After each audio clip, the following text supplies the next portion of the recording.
Hinanap ng resibo ang babae, ang dating masigla at mapag-aruga sa kanyang mga pamangkin na si Cristel.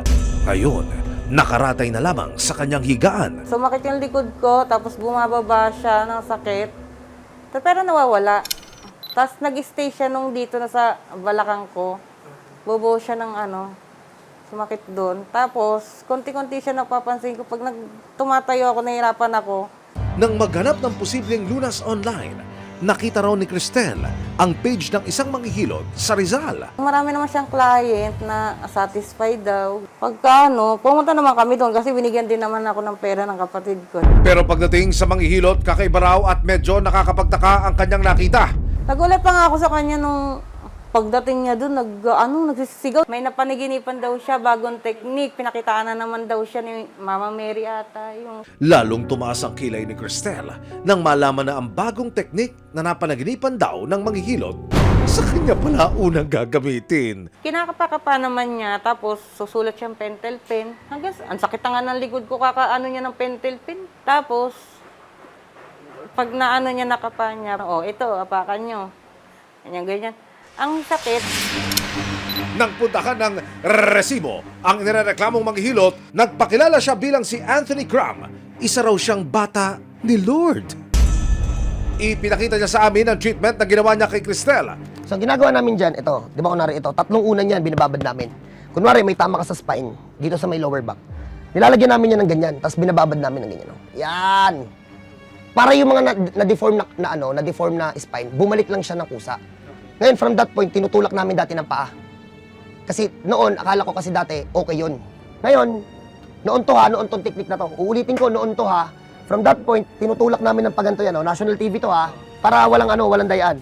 Pag ganyan, pag diin, ayan didiin lang muna, tapos, ganun lang. Halos wala din puwersa kasi nakababad na siya sa unan. Nang tanungin ng resibo kung bakit siya pabago-bago ng teknik. Noong November 2025, nakipagkita ulit sa akin si Jesus Christ. For 4 years, doubt talaga ako doon sa nakikita ko. Kung totoo ba yung panaginip o hindi. Sir, naka-record to ha. Maganda to, sige. Nakita ko yung tiles doon sa may CR namin, yung mga patak, yung malalaking patak.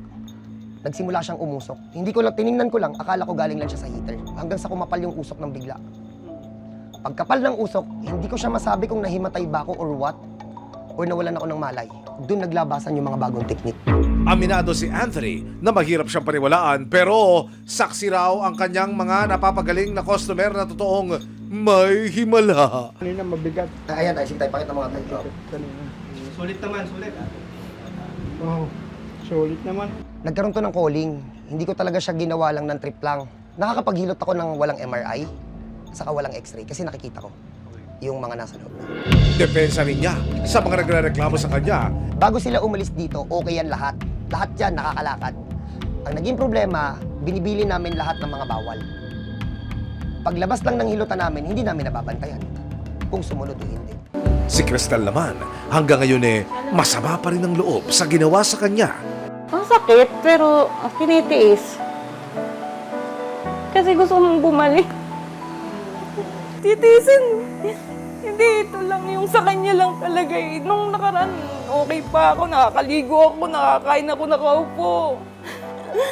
Pumunta ako sa kanya, hirap na ako. Maraming salamat sa panonood, mga kapuso. Para masundan ang mga reklamong nasolusyonan ng resibo, mag-subscribe lamang sa GMA Public Affairs YouTube channel